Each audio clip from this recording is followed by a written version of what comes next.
Done. Hello guys, जय हिंद। आशा करता हूँ आप सब बहुत अच्छे होंगे। आप सभी को एक स्वागत है S online an initiative by S engineering academy. आप सभी लोगों को गुड इवनिंग, आप सभी लोगों को शुभ संध्या। सबसे पहले तो आप लोग सभी लोग बता दीजिए, am I audible, am I visible, everything is clear from my side. सभी लोग फटाफट कमेंट बॉक्स में कमेंट करते रहिए और बताते रहिए एवरीथिंग इज क्लियर, यस और नो। सब कुछ क्लियर है मेरे साइड से, सभी लोग बताएं। ओके, आप लोग भी जो जो लाइव है सभी लोग बताते चलें एवरीथिंग इज क्लियर और नॉट। और आज भी जो हम लोग जुड़े हैं इस सेशन में हम लोग जुड़े हैं आज क्लास नंबर 2 में, ठीक है। एवरी डे सिर्फ और सिर्फ हॉलीडे छोड़ करके, डैट मीन्स सिर्फ संडे, अगर ज़रूरत पड़ी आप लोगों के एग्ज़ाम के लिए तो संडे को भी हम लोग लाइव आएंगे और प्रतिदिन बेहतरीन टाइप के क्वेश्चंस जो आप लोगों के आगामी एग्जाम्स में जिसकी भी आप प्रिपरेशन कर रहे हैं, स्पेशली फॉर एसएससी जेईई, उन सभी के सभी एग्जाम्स में या तो क्वेश्चन आए हुए हैं या फिर संभावित पॉसिबिलिटी है सारे के सारे क्वेश्चंस के आने की। तो सभी लोग एक बार फिर से बता दें एवरीथिंग इज क्लियर। ओके, तो आज हम लोग फिर से जुड़े एसएससी जेईई 2024 का जो एग्जाम आप लोगों का जून में होने वाला है उसके लिए जनरल अवेयरनेस के सीरीज में, जो कि कंप्लीट आप लोगों को गाइडेंस मिलेगा आज के सेकंड नंबर के क्लास में। और ये क्लास एवरीडे आप लोगों को मिलेगी इवनिंग में 6 PM में। तो आज भी आप लोग बेहतरीन टाइप के क्वेश्चंस देखेंगे जो आप लोगों के एग्जाम्स के लिए बहुत ही ज़्यादा इंपॉर्टेंट रहने वाले हैं। और ये सारे के सारे क्वेश्चन, सिर्फ एक क्वेश्चन से आपका एक क्वेश्चन कंप्लीट नहीं होगा, बहुत सारे कॉन्सेप्ट भी क्लियर होंगे और उससे रिलेटेड बहुत सारे क्वेश्चंस को आप डील भी कर सकेंगे। देखेंगे आज के क्वेश्चंस के साथ में। बट सबसे पहले तो आप लोगों को क्या करना है, जितने लोग जो लाइव है ना सभी लोग फटाफट कर दीजिए share. Share is care, because आप लोग शेयर करेंगे तभी तो बाकी लोगों को ये पता चलेगा कि क्लासेस हो रही है और सभी लोगों को यहाँ पर अच्छे तरीके से ट्रिक्स के साथ में जो सब्जेक्ट्स का डिस्कशन हो रहा है, कंप्लीट गाइडेंस मिल रहा है, वो पूरा का पूरा आप लोगों को मिल पाएगा। तो चलिए एक अच्छे से थॉट के साथ में, एक अच्छे से विचार के साथ में आज की क्लास की शुरुआत करते हैं। विचार क्या है? विचार है सफलता वहाँ होता है जहाँ सामर्थ्य और संघर्ष मिलते हैं। मतलब अगर आपको सफल होना है तो आपको अपने मन में सामर्थ्य लाना पड़ेगा और आपको संघर्ष डेफिनेटली करना पड़ेगा। बिना संघर्ष के आप सफल नहीं हो सकते हैं, संघर्ष करना ही पड़ेगा। शायद हो सकता है कि आपको अच्छा भोजन ना मिले, शायद हो सकता है कि आपको अच्छा शेल्टर ना मिले, शायद हो सकता है कि आप कड़ी मेहनत कर रहे हो तो भी आप सफल हो पाएंगे, वरना सफलता आपके कदमों को नहीं चूमने वाली है। सफलता का जो महत्व होता है ना वो वही जानते हैं, क्योंकि आप लोगों ने भी देखा है कि जितने भी जो विनर्स होते हैं कोई भी ओलंपिक्स में या कोई भी नेशनल गेम्स में, देखते हैं वो लोग गोल्ड मेडल को, सिल्वर मेडल को और ब्रॉन्ज मेडल को दांतों से उसको काटते हैं। वो इन्जॉय करते हैं टेस्ट ऑफ द सक्सेस के टेस्ट को इन्जॉय करते हैं। वो आप लोगों ने देखा भी होगा, मेडल्स को ऐसे दांत से बीट करते हुए, है कि नहीं, बाइट करते हुए आपने देखा भी होगा, है कि नहीं। चलिए, तो ये सारे अच्छे थॉट के साथ में आज की क्लास हम लोग स्टार्ट करते हैं और बेहतरीन क्वेश्चंस के साथ में डील करते हैं, जहां हम लोग लास्ट क्लास को छोड़ कर गए थे उसके आगे के क्वेश्चंस को। ओके ओके, जहां हम लोग लास्ट क्लास में छोड़ कर गए थे, ये क्वेश्चन मैंने आप लोगों को बताया था कि यहाँ पर हम लोग क्वेश्चंस को डील करेंगे, है ना। और ये क्वेश्चन आप लोगों के सामने में है, क्वेश्चन आप लोगों के सामने में है, इनमें से कौन 7वें नंबर के राष्ट्रपति थे? Who among these was the number 7 president? आप लोगों को बताना है 7वें नंबर के राष्ट्रपति कौन थे। सर राष्ट्रपति का नाम तो पता है, सीक्वेंस पता नहीं होता है, क्या करें सर, बता दीजिए। आज हम आप लोगों को आज तक भारत में जितने भी फुल टाइम प्रेसिडेंट बने हुए हैं सभी का ट्रिक के साथ में याद करवा देंगे। सभी लोगों के नाम आपको क्लास में याद होंगे, ये मेरा प्रॉमिस है। बस अटेंड करते रहिए क्लास को अच्छे तरीके से, ठीक है। क्या ऑप्शन ए संजीवा नीलम संजीवा रेड्डी हैं? क्या ऑप्शन बी ज्ञानी जैल सिंह है? क्या आर वेंकटरमन है?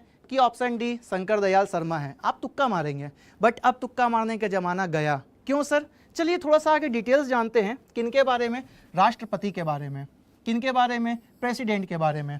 प्रेसिडेंट जो होते हैं वो भारत के फर्स्ट सिटीजन ऑफ इंडिया होते हैं, ठीक है। आर्टिकल नंबर 52 हमारे कॉन्स्टिट्यूशन में, आप जब आर्टिकल मतलब अनुच्छेद 52 को पढ़ेंगे तब आपको पढ़ने को मिलेगा there shall be a president in our India.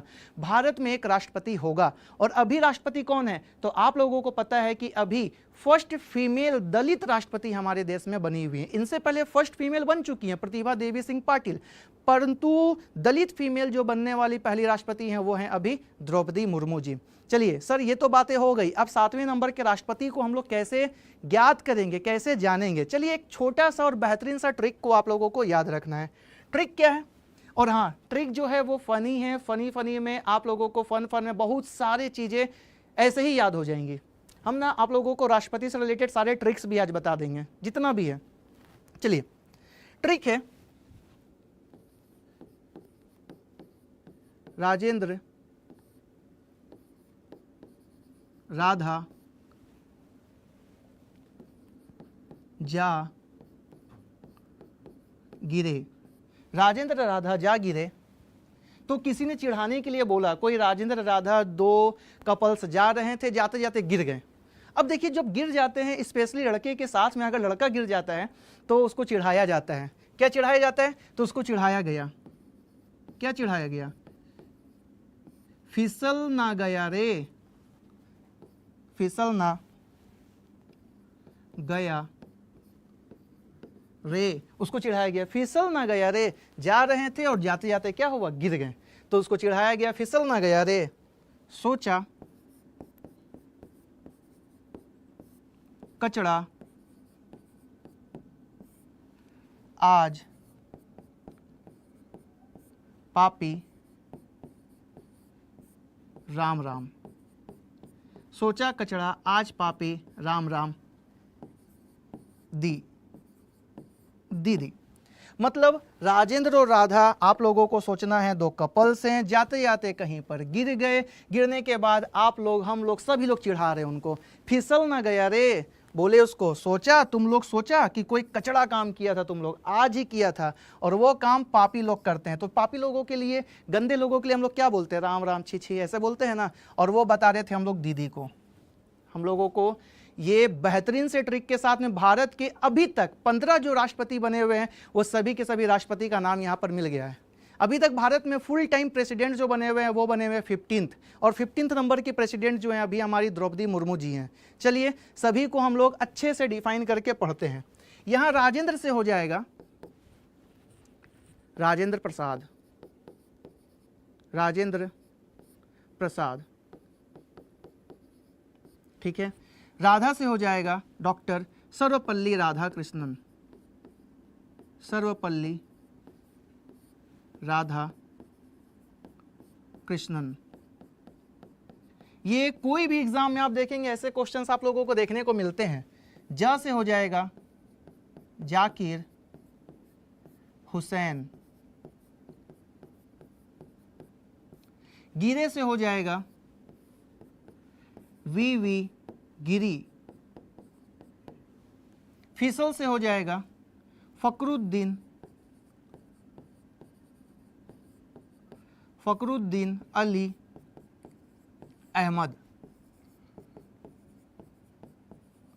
बहुत इंपॉर्टेंट पर्सन, जब हम लोग 1976 के बारे में पढ़ेंगे, जब हम लोग पढ़ेंगे किनके बारे में? इंदिरा गांधी के बारे में, तब इनका भी नाम आएगा। ना से नीलम संजीवा रेड्डी,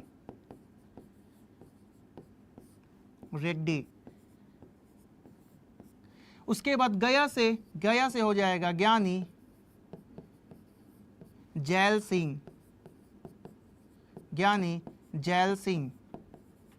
रा से हो जाएगा आर वेंकट रमन, आर वेंकट रमन। सोचा से हो जाएगा शंकर दयाल शर्मा, शंकर दयाल शर्मा। कचड़ा से हो जाएगा के आर नारायणन,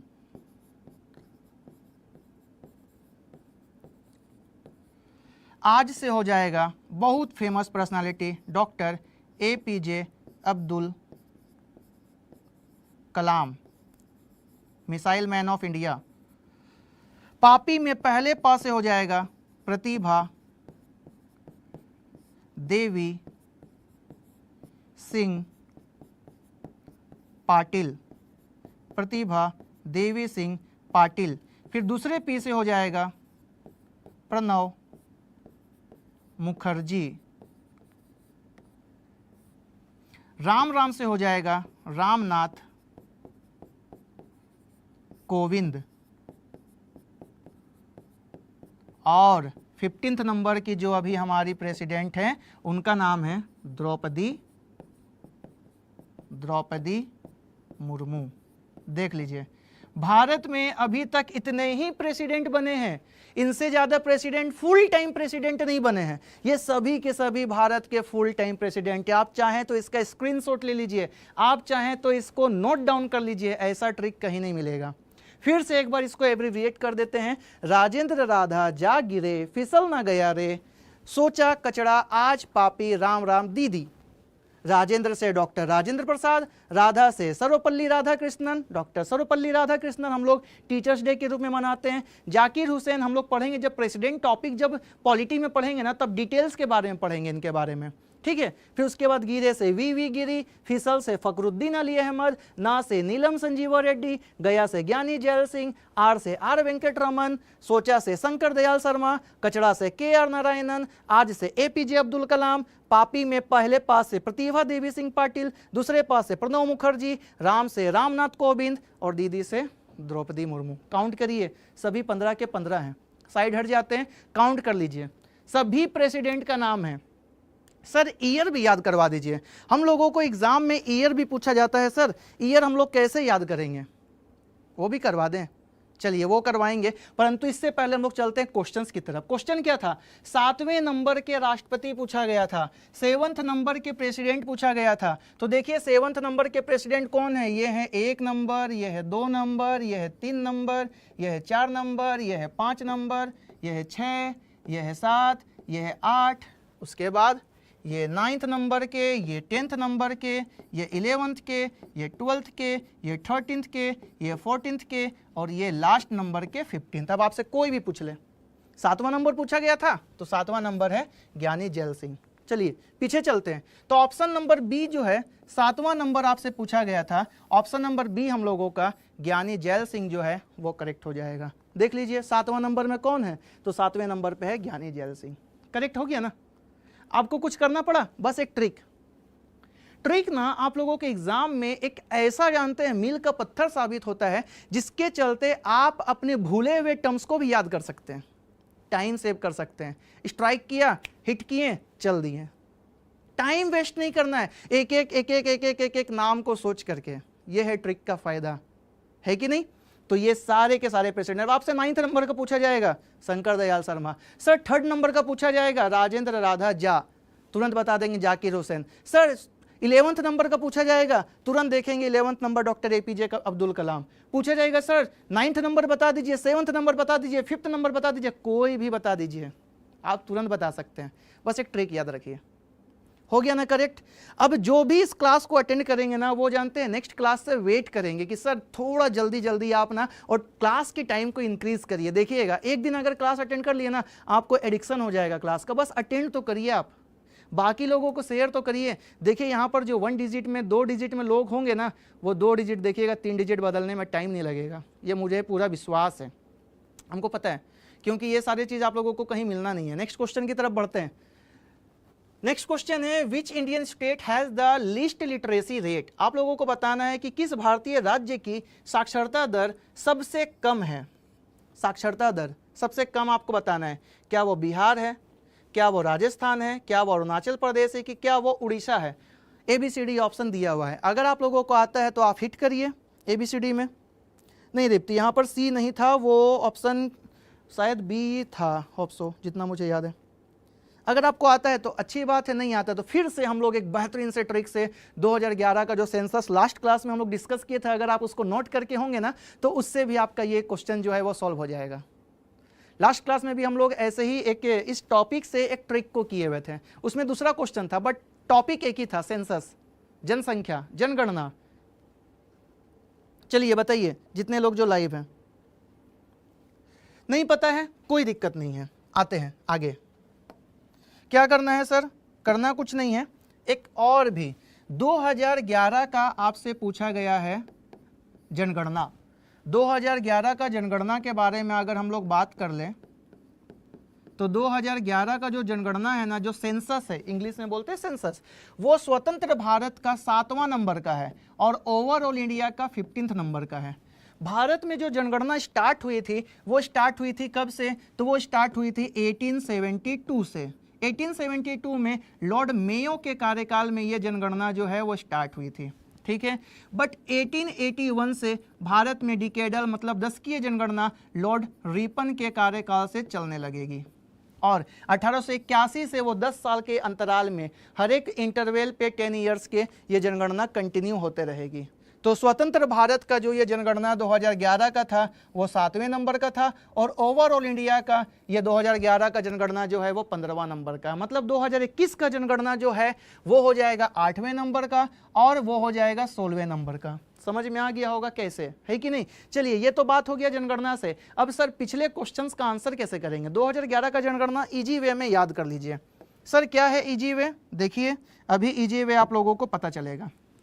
इजी वे ये है कि आप लोगों को एक ट्रिक याद रखना है। क्या है ट्रिक है, उसके मन ने कहा, लास्ट टाइम भी इस ट्रिक का डिस्कशन मैंने किया था, बिया कब होई, उसके मन ने कहा बिया कब होई। बस इतना सा लाइन याद रखिए। 2011 का जनगणना पूरा याद रख लेंगे आप। देखिए कैसे, 2011 का जनगणना ऊ से हो जाएगा उत्तर प्रदेश और सा से हो जाएगा सिक्किम। अगर लास्ट क्लास आप देखे होंगे तो आपके पास ये टर्म होगा।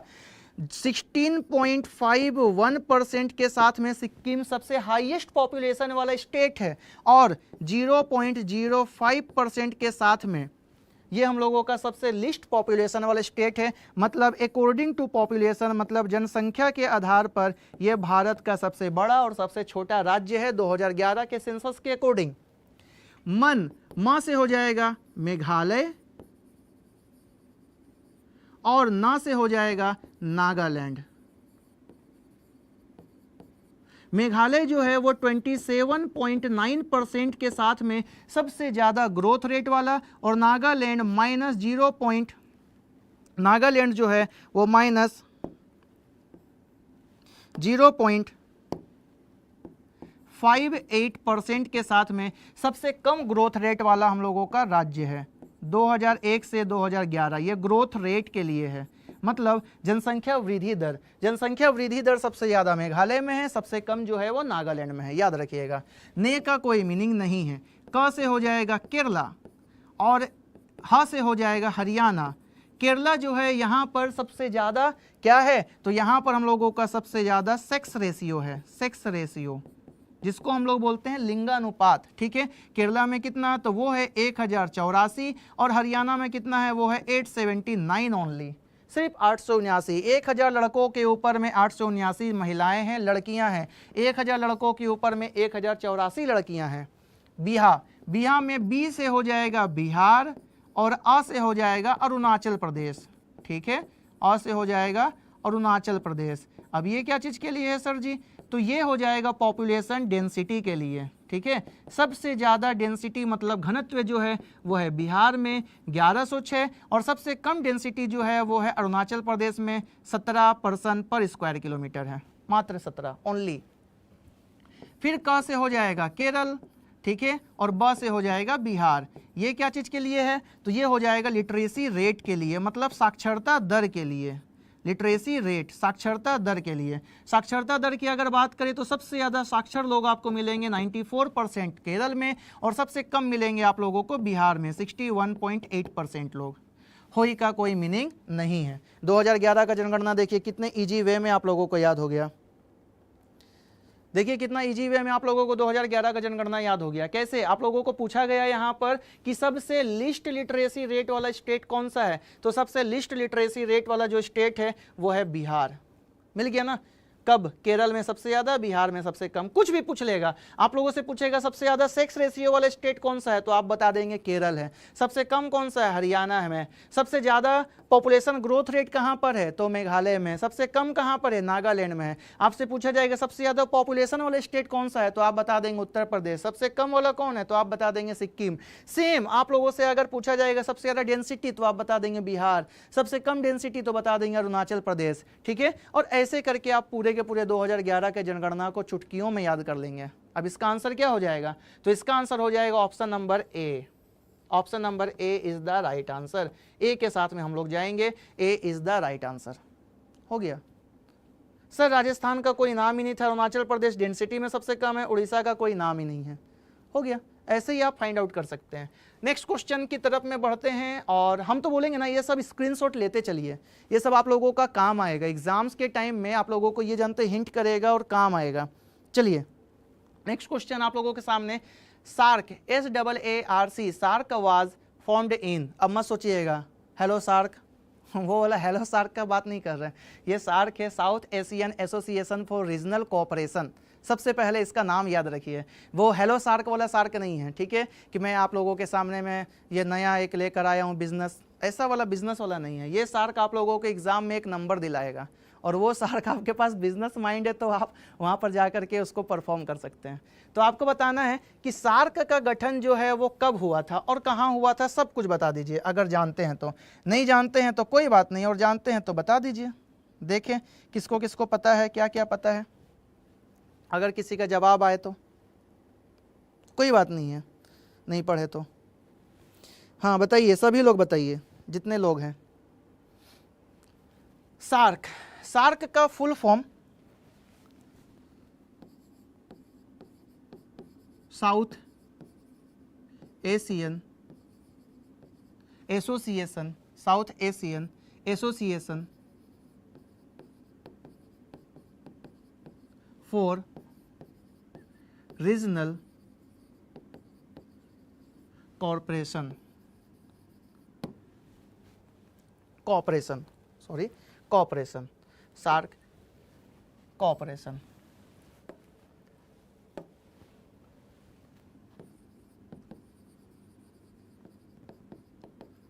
ठीक है, अब पूछा गया है कि सार्क वाज फॉर्म्ड इन, कब फॉर्म हुआ था, तो ये फॉर्म हुआ था सार्क का, अगर फॉर्मेशन का बात किया जाए तो ये 8 दिसंबर 1985 को, 8 दिसंबर 1985 को बांग्लादेश की कैपिटल, बांग्लादेश, ठीक है, की कैपिटल ढाका में इसका फॉर्मेशन हुआ था। जब ये फॉर्म हुआ था उस समय भी 8 मेंबर्स, फिर 7 मेंबर, फिर बाद में 8 मेंबर्स इसमें हो गए। सर कौन कौन से मेंबर्स थे, कई बार पूछा जाता है कि सार्क के कौन कौन से मेंबर्स हैं, ठीक है, जो कि साउथ एशियन एसोसिएशन होंगे, साउथ एशिया के एसोसिएशन वाले कंट्री हैं, उनका नाम भी याद रखिएगा। ट्रिक से, ट्रिक है, अब आप बोलेंगे सर सब चीज में ट्रिक, हाँ भैया, जो है इजी वे में उसको याद करते चलिए। MBBS पीना, MBBS पीना आप याद रखिए। M stands for Maldives, Maldives. B stands for Bhutan, फिर से B stands for Bangladesh. S stands for क्या हो जाएगा, श्रीलंका। P स्टैंड्स फॉर एक ही है, पाकिस्तान, क्या ही बोले इसके बारे में। I stands for the great India. N stands for Nepal, हमारा नेबर कंट्री, और A स्टैंड्स फॉर अफगानिस्तान। यह है MBBS पीना, याद रखिए। इससे आप सार्क के सारे कंट्रीज जितने भी हैं सबका नाम आप याद रख लेंगे, जितने भी जो कंट्रीज हैं उन सबको आप याद रख लेंगे, ठीक है। तो ये MBBS पीना को भी आप लोगों को याद रखना है।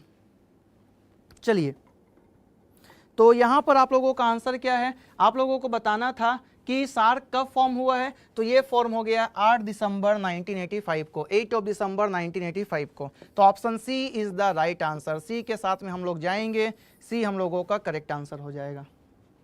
कितना इजी वे में आप याद कर रहे हैं, देख लीजिए, सारे कंट्रीज का नाम भी, सार्क के बारे में भी, सार्क का डिटेल्स भी, एकदम इजी वे में आप लोगों को हर एक चीज़ ले करके चलते रहना है। कुछ भी चीज़ को आप लोगों को सोचना नहीं है कि सर टफ लगने वाला है। अब जनरल अवेयरनेस का जो गाइडेंस आप लोगों को मिल रहा है ना, जनरल स्टडीज़ के बारे में जो गाइडेंस मिल रहा है ना, वो उसको पकड़ करके रखिए। डेली आइए क्लास, देखिए नया नया चीज़ सीखने को मिलेगा, और वो भी फनी वे में। चलिए क्वेश्चन, नया क्वेश्चन, निम्नलिखित में से कौन सा विश्व का सबसे बड़ा और गहरा महासागर है? Which of the following is the largest and the deepest ocean of the world?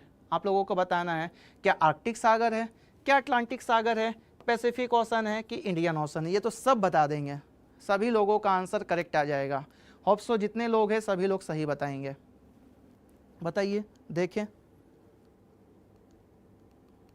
कितने लोगों का करेक्ट आता है, देखा जाए। सबसे डीपेस्ट ओशन आप लोगों को बताना है, सबसे ज़्यादा गहरा महासागर के बारे में आप लोगों को बताना है। कौन सा सबसे गहरा महासागर है? नहीं पता है ना, कोई बात नहीं है। देखिए कहीं पर भी आपको घूमने जाना है तो आपको क्या चाहिए? पैसा चाहिए कि नहीं? हाँ सर चाहिए। बोले सर हमको तो रुपया चाहिए। आप पैसा याद रखिए, ठीक है। छोटे से क्वांटिटी को याद रखिए, छोटा ही छोटा कर करके बड़ा बनता है कि नहीं? तो चलिए आप याद रखिएगा एक ट्रिक को। ट्रिक क्या है? ट्रिक है पैसा। आपको अगर कोई भी ओशन वाला प्लेस को घूम करके आना है तो आपके पास में होना चाहिए पैसा। बिना पैसा कुछ नहीं है भैया, घूमने के लिए तो कुछ भी नहीं है, ये चीज़ ध्यान रखिएगा। आप अगर मन बना करके रखे हैं कि शादी करेंगे या फिर दोस्तों के साथ में हर एक साल भर में एक बार टूर में जाएंगे, तो भैया आपको चाहिए पैसा, है कि नहीं? चाहे वो पहले की बात हो चाहे वो बाद की बात हो, कभी भी चाहिए तो पैसा चाहिए घूमने के लिए। ऐसे पैसा लेकर नहीं जाएंगे, ज़्यादा भागना नहीं है, जितना ज़रूरत है उतना ही चाहिए, है ना। तो इस पैसा ट्रिक से आप सारे के सारे महासागर को, सारे के सारे ओशंस को उसके गहराई के हिसाब से, उसके डीपनेस के हिसाब से, उसके डीप जितना वो डीप है, जितना वो बड़ा है, उसके हिसाब से आप याद रख सकते हैं। चलिए याद करते हैं। P स्टैंड्स फॉर है Pacific ocean,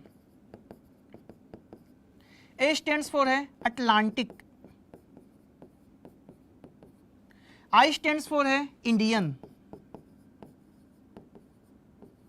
S stands for है सदर्न और A स्टैंड्स फॉर है आर्कटिक। हो गया, यही है पैसा। आप घूमने चाहेंगे कहीं तो आपको चाहिए पैसा, तो पैसा से P stands for Pacific, A stands for Atlantic, I stands for Indian, S stands for southern ocean और A stands for Arctic ocean. इस प्रकार से आप सभी के सभी ओशंस को याद रख लेंगे। देखिए अब सबसे बड़ा ओशन कौन सा पता चला? तो हम लोगों को पता चला option number C Pacific Ocean, option number C प्रशांत महासागर। प्रशांत महासागर, अटलांटिक महासागर, हिंद महासागर, दक्षिणी सागर और आर्कटिक सागर। हो गया, सभी के सभी महासागरों का नाम था, सभी के सभी ओशंस का नाम था। आप इजी वे में याद कर लिए पैसा से, है कि नहीं? तो पैसा चाहिए, लेकिन यहाँ पर क्लास अटेंड करने के लिए कुछ नहीं चाहिए, बस आपको आपका टाइम लेकर के आना है और अच्छे अच्छे तरीके से सब चीज़ सीखते चलना है। Next question, from which of this places the Indian standard time does not pass? इनमें से किस स्थान से भारतीय मानक समय जो है वो नहीं गुजरती है? ठीक है, नहीं गुजरती है पूछ रहा है। ऑप्शंस को ध्यान रखिएगा, नहीं गुजरती है पूछ रहा है। क्या वो आंध्र प्रदेश है, क्या वो ओडिशा है, उत्तराखंड है, उत्तर प्रदेश है? सबसे पहले भारतीय मानक समय IST है क्या? IST है क्या? IST के बारे में अगर बात किया जाए, IST के बारे में अगर बात किया जाए तो भारत का ईस्टर्न और वेस्टर्न पॉइंट, मतलब भारत का जो वेस्टर्न पॉइंट है जो कि है गुजरात में, और ईस्टर्न पॉइंट जो कि है अरुणाचल प्रदेश में, अरुणाचल प्रदेश में, इन दोनों के बीच में ना अप्रोक्स वेस्टर्न पॉइंट 2 घंटे का डिफरेंसेस है। ये 2 घंटे के डिफरेंसेस को जानते हैं क्या किया जा रहा है? 2 घंटे के डिफरेंसेस के लिए भारत के द्वारा 1 जनवरी 1906 में भारत के द्वारा, उस समय लॉर्ड कर्जन की शासनकाल चल रही थी, उनके द्वारा एक IST का एस्टिमेशन कर दिया गया। IST क्या? तो भारत का वेस्टर्न मोस्ट पॉइंट जो कि GMT से हम लोग कहाँ पर, तो 68 डिग्री 7 मिनट ईस्ट में है, और अरुणाचल प्रदेश का 97 डिग्री 25 मिनट ईस्ट में है, जो कि ये किबिथु और जो कि ये गुहार मोती। ठीक है, इन दोनों के टाइम को जोड़ दिया गया, 2 से डिवाइड कर दिया गया, तो हम लोगों को मिल गया IST। और ये IST मिला कितना? ये मिल जाएगा 82.5 ईस्ट लॉन्गिट्यूड। 82.5 डिग्री पूर्वी देशांतर की रेखा हम लोगों को मिल जाएगी। सर ये 82.5 डिग्री पूर्वी देशांतर जो है ये क्यों इंपॉर्टेंट है? ये इसलिए इंपॉर्टेंट है क्योंकि इन्हीं के द्वारा हम लोग अपने भारत में पूरे के पूरे इंडिया में, अभी आप लोग जहां भी बैठे होंगे पूरे इंडिया में, आप लोग 6:38 पे अभी होंगे। क्यों? क्योंकि सभी जगह पे IST को फॉलो किया जा रहा है, 82.5 ईस्ट लॉन्गिट्यूड को फॉलो किया जा रहा है, 82.5 डिग्री पूर्वी देशांतर को फॉलो किया जा रहा है। चाहे आप कन्याकुमारी में बैठे हो, चाहे आप केप कोमोरिन में बैठे हो कन्याकुमारी के, चाहे आप गुहार मोती गुजरात में बैठे हो, चाहे आप अरुणाचल प्रदेश के किबिथू में हो, चाहे आप लेह लद्दाख में हो इंदिरा कॉल में, चाहे आप लक्षद्वीप में हो, ठीक है, चाहे आप हो सकता है अगर आप अंडमान निकोबार में हो, सब जगह में अब 6:39 6:39 हो रहा होगा अभी के टाइम पे। रीजन क्योंकि हम लोग फॉलो करते हैं 82.5 डिग्री पूर्वी देशांतर जो कि है हम लोगों का IST। तो इसका एस्टिमेशन कब किया गया? तो 1 जनवरी 1906 को। अब ये जो है ना ये IST कुछ राज्यों से होकर के, और इसका एस्टिमेशन जो किया गया वो किया गया नैनी नाम के प्लेस से। ये भी ध्यान रखिएगा, नैनी कहाँ? तो आप प्रयागराज नाम सुनते हैं, यूपी में एक हम लोगों का प्रयागराज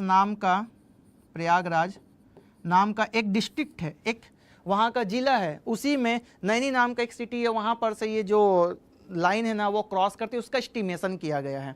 और ये जो लाइन है IST ये बहुत सारे राज्यों से होकर के क्रॉस करती है। कौन कौन से ये बहुत सारे राज्य हैं? ये बहुत सारे राज्य हैं मौका, M stands for MP Madhya Pradesh, O stands for OD Odisha, U stands for UP Uttar Pradesh, C stands for Chhattisgarh और A स्टैंड्स फॉर हम लोगों का हो जाएगा आंध्र प्रदेश।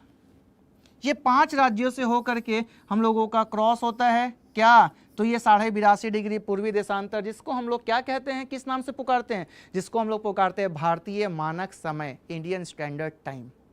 ठीक है, अच्छा एक चीज और याद रखिएगा, ये भारतीय मानक समय जो है ना ये ट्रॉपिक ऑफ कैंसर मतलब 23.5 नॉर्थ लेटीट्यूड जो हम लोगों की लाइन है, जिसको हम लोग कर्क रेखा बोलते हैं, ये कर्क रेखा और ये जो IST है एक दूसरे को जो इंटरसेक्ट करती हैं, ये इंटरसेक्ट करती हैं छत्तीसगढ़ में। ठीक है, छत्तीसगढ़ में एक जिला का नाम है, उस जिला का नाम है कोरिया। कोरिया नाम के जिला से ये एक दूसरे को इंटरसेक्ट करती है, काटती है, ये भी ध्यान रखिएगा।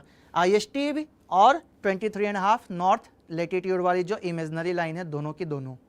तो ये सारे के सारे टर्म्स को आप लोगों को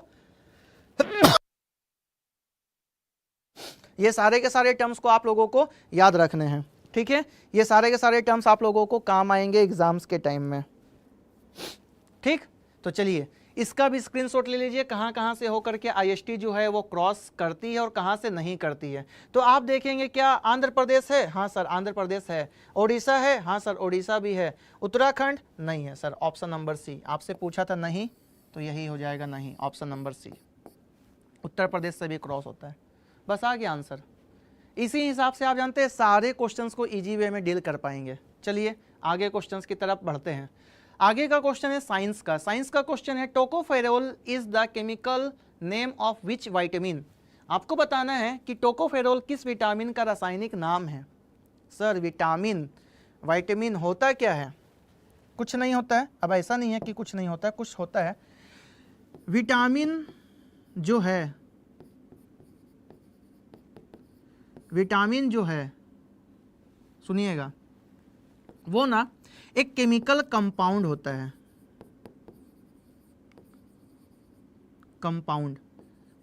केमिकल कंपाउंड होता है,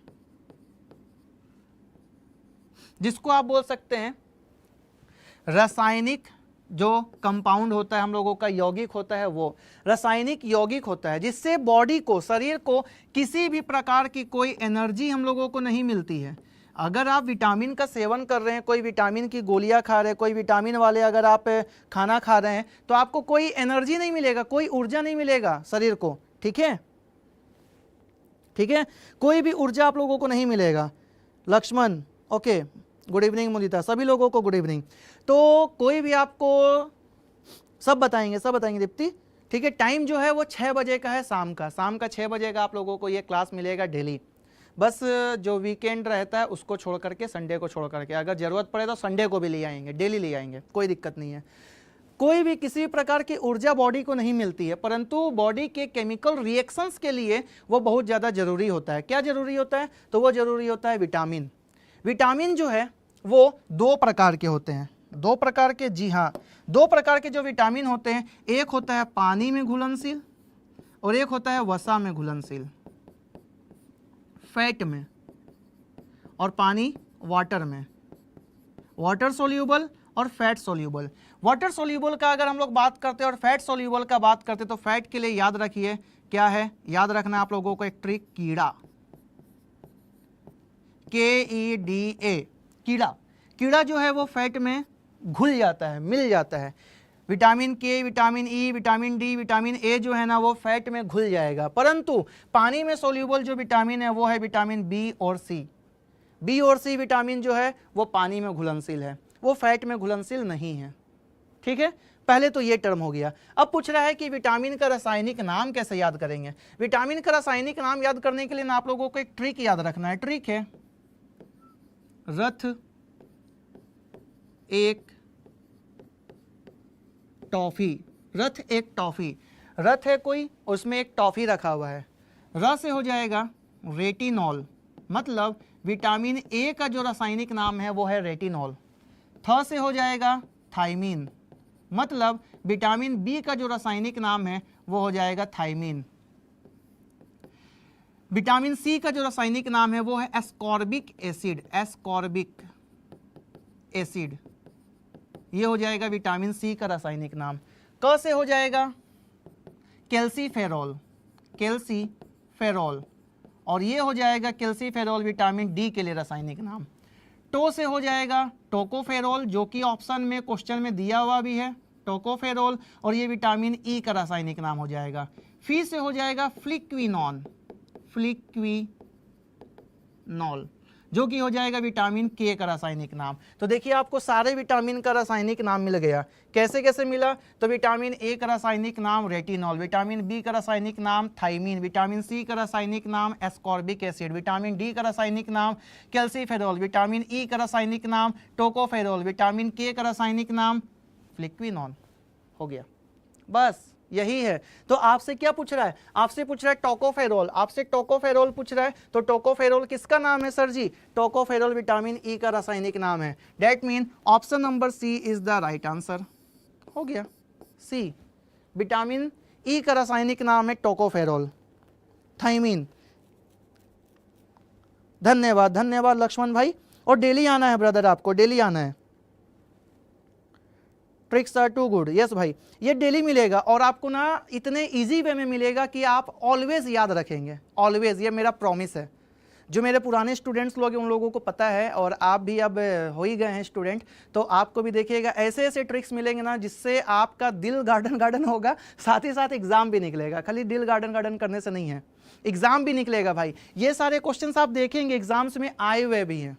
हाँ, उसमें हो सकता है टोकोफेरॉल के जगह में शायद हो सकता है वहाँ थाइमीन दे दिया हो, शायद हो सकता है वहाँ एस्कॉर्बिक एसिड दे दिया हो, शायद हो सकता है फ्लिक्विनॉल दे दिया हो, शायद हो सकता है रेटिनॉल दे दिया हो। विटामिन बी कैटेगरी का भी सारा विटामिनों का नाम याद करा देंगे, B1, B2, B3, B6, B7, B9, B12, सबका वो भी करवा देंगे नेक्स्ट क्लास में। बट आप लोगों को आना है, ज़्यादा से ज़्यादा लोगों को भी जोड़ना है, शेयर करते रहिए, ठीक है लक्ष्मण, शेयर भी करते रहिए भाई।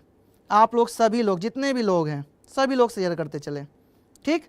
बस यही कहना है। एक बार क्लास अटेंड करेंगे नेक्स्ट डे से तो आप याद रखेंगे। विटामिन के का रासायनिक नाम क्या है? तो सर जी विटामिन के का रासायनिक नाम वहां पर लिखा हुआ है, क्या है? फ्लिक्विनॉल। विटामिन डी का रासायनिक नाम क्या है? सर जी लिखा हुआ है विटामिन डी का रासायनिक नाम क्या है? तो हो जाएगा टोकोफेरॉल, है ना? नहीं सर, कैल्सीफेरॉल है ना, सॉरी, ये है विटामिन डी का रासायनिक नाम, ठीक। उसके बाद विटामिन ए का रासायनिक नाम क्या है? सर जी विटामिन ए का रासायनिक नाम हो जाएगा रेटिनॉल। तो कैल्सीफेरॉल हो जाएगा विटामिन डी का, टोकोफेरॉल हो जाएगा विटामिन ई का। आप लोगों को ऐसे सारे के सारे विटामिनों का नाम पूछा जाएगा। बी कैटेगरी वाले का भी पूछा जाएगा, तो वो भी आप लोगों को ध्यान रखना, वो भी सिखा देंगे नेक्स्ट क्लास में। बी कैटेगरी वाले का सारा विटामिन का ले आएंगे। अकबर का मकबरा कहाँ है पूछ रहा है, where is Akbar's tomb? Akbar का मकबरा कहाँ है बताइए, आप भी देखे, बताओ बताओ, देखे क्या है? क्या वो सिकंदरा में है, क्या वो शहादरा लाहौर में है, क्या वो आगरा में है, क्या औरंगाबाद में है? पता है किसी को तो बताइए।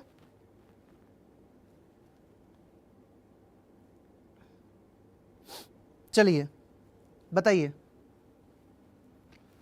अकबर का मकबरा, टॉम्ब ऑफ अकबर। फिर से देखिए, सबसे पहले आपको पता होना चाहिए अकबर कौन है। तो Akbar the great Mughal king है, महान एक मुगल राजा हैं। कितने नंबर के? थर्ड नंबर के। थर्ड नंबर के महान मुगल राजा हैं। ठीक है, इनके बारे में हम लोग हिस्ट्री में डिटेल्स में पढ़ेंगे, आपको कोर्स में मिलेगा, परंतु अभी हम लोग एमसीक्यू कर रहे हैं, तो एमसीक्यू में हम लोग जान रहे हैं अकबर के मकबरा के बारे में। चलिए जानते हैं। अकबर का मकबरा का अगर बात करते तो बस भैया एक और ट्रिक याद रखिए, KDSSA, KDS शाह। अब ये KDS शाह क्या है? K stands for Kabul.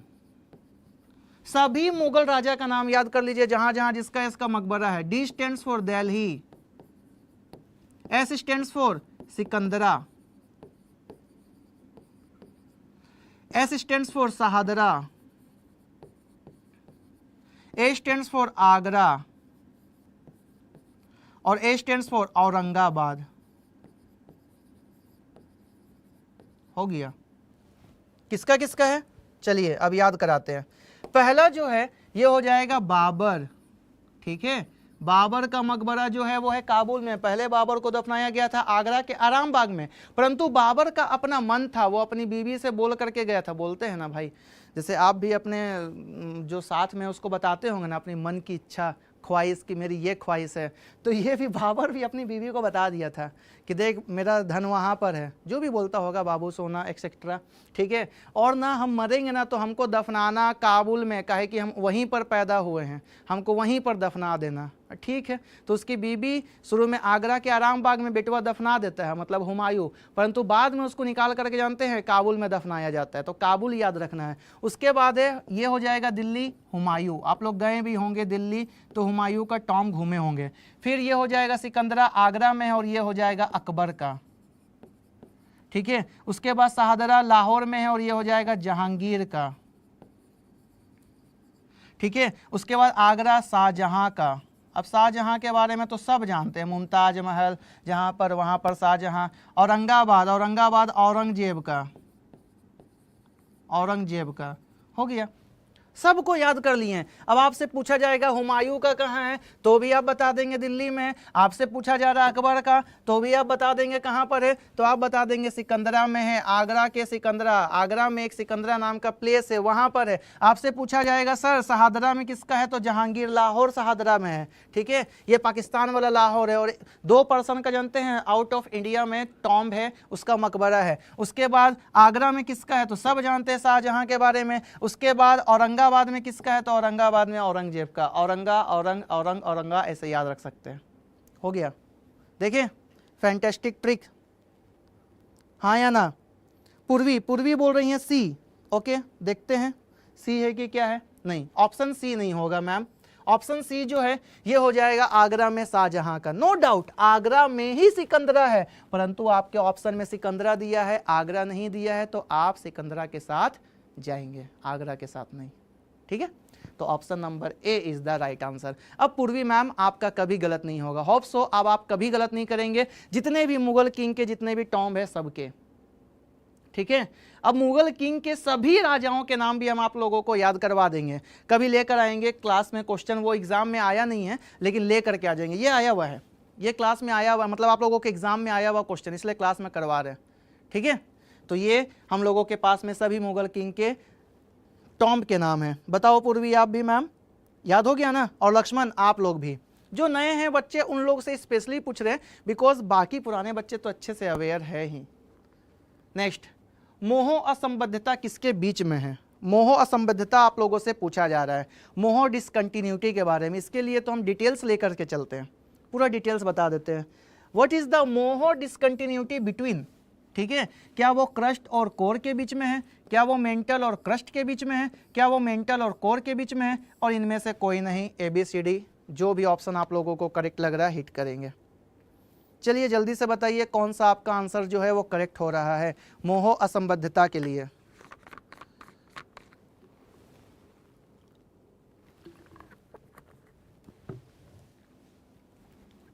बताएं जिनका भी करेक्ट है फटाफट,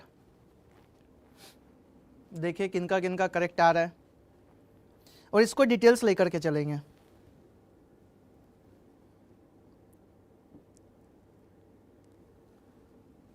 चलिए डिटेल्स ले चलते हैं थोड़ा सा।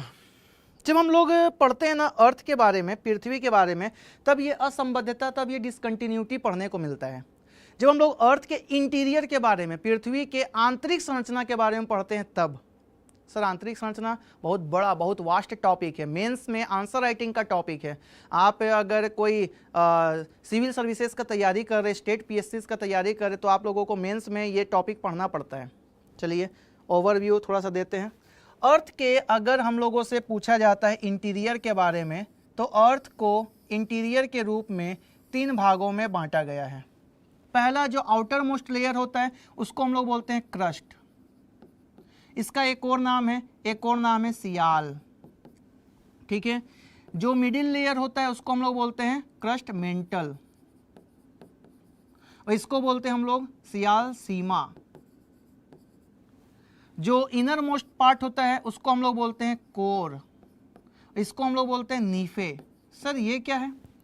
क्रस्ट को बोलते हैं भूपरपट्टी हिंदी में, ये हो जाएगा परपट्टी, और ये होता है क्रोड़, ठीक है। सियाल सीमा नीफे, सियाल सीमा नीफे जो है ना, ये डिनोट करता है SI for silicon, AL for aluminium, SI for silicon, MA यहाँ पर मैग्नीशियम के लिए Mg हो जाएगा, परंतु सीमा लिखते हैं, NI फॉर निकेल और FE फॉर फेरस। तो सियाल सीमा नीफे याद रखना है, सिलिकॉन एल्यूमिनियम का, सिलिकॉन मैग्नीशियम का, निकल और फेरस का बना हुआ होता है ये पार्ट अर्थ का, ठीक है। बाहरी भाग, मिडिल भाग और आंतरिक भाग, ठीक है। आप लोगों से पूछा जा रहा है क्वेश्चन जो भी, लेकिन अभी हम लोग थोड़ा सा डिटेल्स चलते हैं। जब आप लोगों से पूछा जाएगा, क्या पूछा जाएगा? जब आप लोगों से ये पूछा जाए कि क्रस्ट मेंटल कोर जो है name given bye, crust mantle core name given bye grant, जान करके हिंदी में लिख रहे हैं, ध्यान रख दीजिएगा। Sial sima nife name given by, sial sima nife name given by Suess, कौन नाम दिए हैं? तो स्वेस साहब ने नाम दिया है। चलिए स्वेस बहुत फेमस पर्सनालिटी हैं, ज्योग्राफी अगर आप पढ़ेंगे ना तो बहुत फेमस पर्सनालिटी के रूप में आते हैं। देखिए क्रस्ट आप ऐसे लिखेंगे ना हिंदी में, तो उनके जो साइंटिस्ट जो इसका नाम सुझाए हैं उनका नाम के साथ में क्र के नीचे जैसे र है वैसे ग के नीचे भी र है, ग्रांट क्रस्ट याद रख सकते हैं। स से सियाल, स से स्वेस, बस हो गया। तो ये 2 साइंटिस्ट लोगों का नाम, 2 जियोलॉजिस्ट लोगों का नाम आप लोगों को याद रखना है, जो क्रस्ट मेंटल कोर का नाम दिए, जो सियाल सीमा नीफे का नाम दिए। ठीक है सर जी, इतना समझ में आ गया। हम लोग अर्थ के इंटीरियर में, पृथ्वी के नीचे जितनी ज़्यादा हम लोग नीचे जाते रहेंगे ना, हर एक 32 मीटर में, हर एक 32 मीटर में हम लोगों को +1 डिग्री सेल्सियस जो है ना वो मिलने लगेगा। सर कौन बताया आपको? कोई नहीं बताया, आप भी ट्राई कर लीजिएगा। नीचे उतर करके कुआं की सफाई करने उतरिएगा, नीचे देखिएगा पूरा उमस लगेगा, पूरा गर्मी लगेगा कुएं की सफाई अगर आप किए होंगे तो। ये आपको ध्यान रखना है कि हर एक 32 मीटर में आप लोगों को 1-1 डिग्री सेल्सियस जो है वो बढ़ने लगेगा, और हर एक 165 मीटर हम लोग अर्थ के सरफेस से ऊपर जाते जाएंगे, मतलब धरातल से, तो 1-1 डिग्री सेल्सियस जो है ना वो हम लोगों का घटने लगेगा, माइनस होने लगेगा, ये भी ध्यान रखिएगा। और ये चलेगा हम लोगों का ट्रोपोस्फेयर के बाद स्ट्रेटोस्फेयर में भी, स्ट्रेटोस्फेयर के बाद मेसोस्फेयर में भी, आइनोस्फेयर से फिर इंक्रीज होने लगता है टेम्परेचर, ध्यान रखिएगा। अब थोड़ा सा आते हैं असंबद्धता के बारे में। असंबद्धता क्या है? जहां पर एक लेयर हम लोगों का स्टार्ट हो रहा है, खत्म हो रहा है, दूसरा लेयर वहीं से स्टार्ट हो रहा है, सेम यहां पर भी यही है असंबद्धता।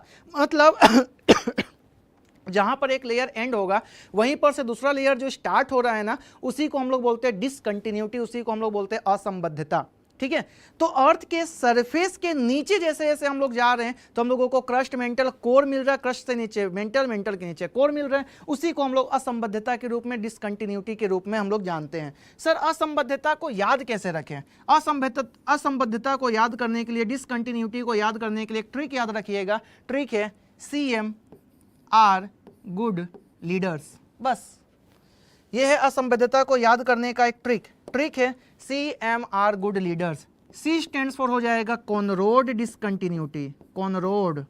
M स्टैंड्स फॉर मोहो या मोहरोविक डिसकंटिन्यूटी बोलते हैं। R स्टैंड्स फॉर हो जाएगा रेपेटी डिसकंटिन्यूटी, ठीक है।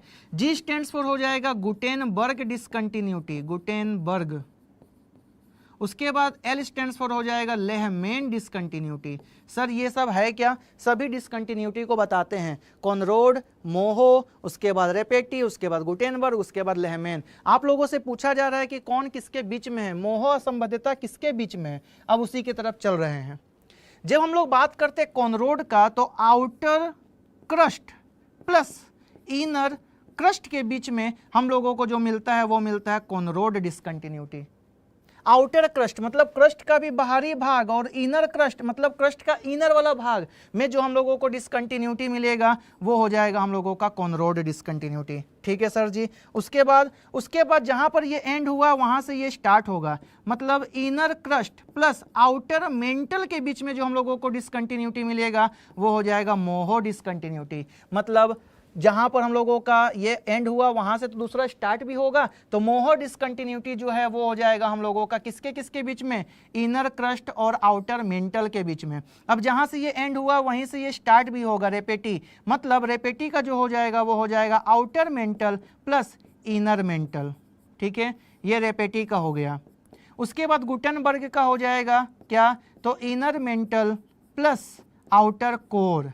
फिर उसके बाद लेहमैन का हो जाएगा क्या, outer core plus inner core.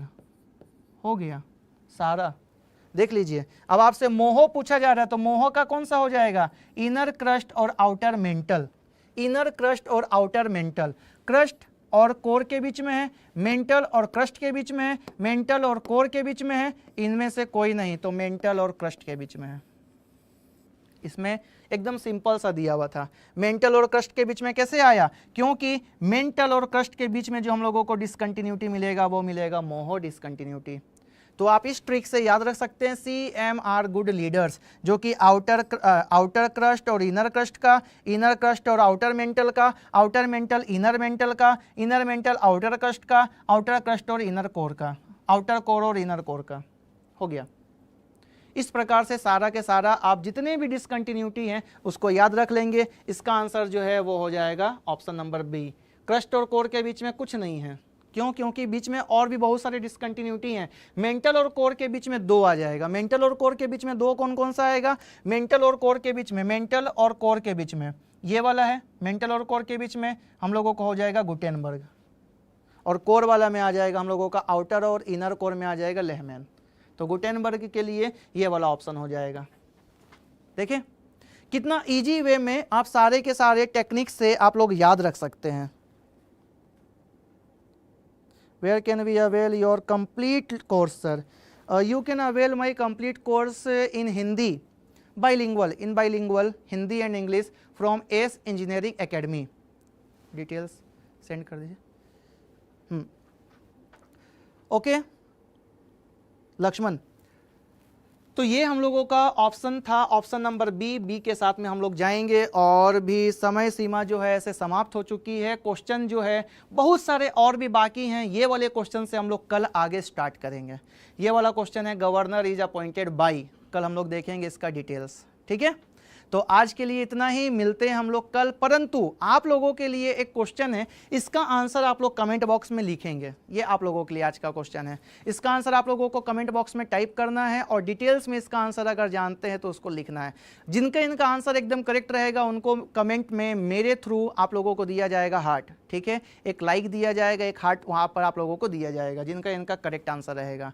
आप लोगों को इस कोर्स को अवेल करने के लिए आप एस इंजीनियरिंग एकेडमी में कॉल कर सकते हैं, वहाँ पर से अपने पूरे के पूरे डिटेल्स ले सकते हैं। और डेली शाम में 6 बजे का टाइम याद रखिए आप लोगों को अवेलेबल रहना है बेहतरीन और अच्छे ट्रिक्स के लिए, चाहे वो ज्योग्राफी हो, हिस्ट्री हो, पॉलिटी हो, इकोनॉमिक्स हो, साइंस एंड टेक हो, एनवायरनमेंट हो या फिर करंट अफेयर्स, सभी में आप लोगों को बेहतरीन से बेहतरीन ट्रिक्स मिलेंगे। आपके आने वाले कोई भी एग्जाम जिसमें भी जनरल स्टडीज जीएस आता है, कोई भी एग्जाम जिसमें भी जनरल अवेयरनेस आता है, वो सारे के सारे एग्जाम्स के लिए ये यूजफुल होगा। ठीक है, हम लोग मिलेंगे कल। आप लोग भी शेयर करते रहिए और अपनी तैयारी को और भी 4 चांद लगाते रहिए। तब तक के लिए tata, bye bye, good night, जय हिंद।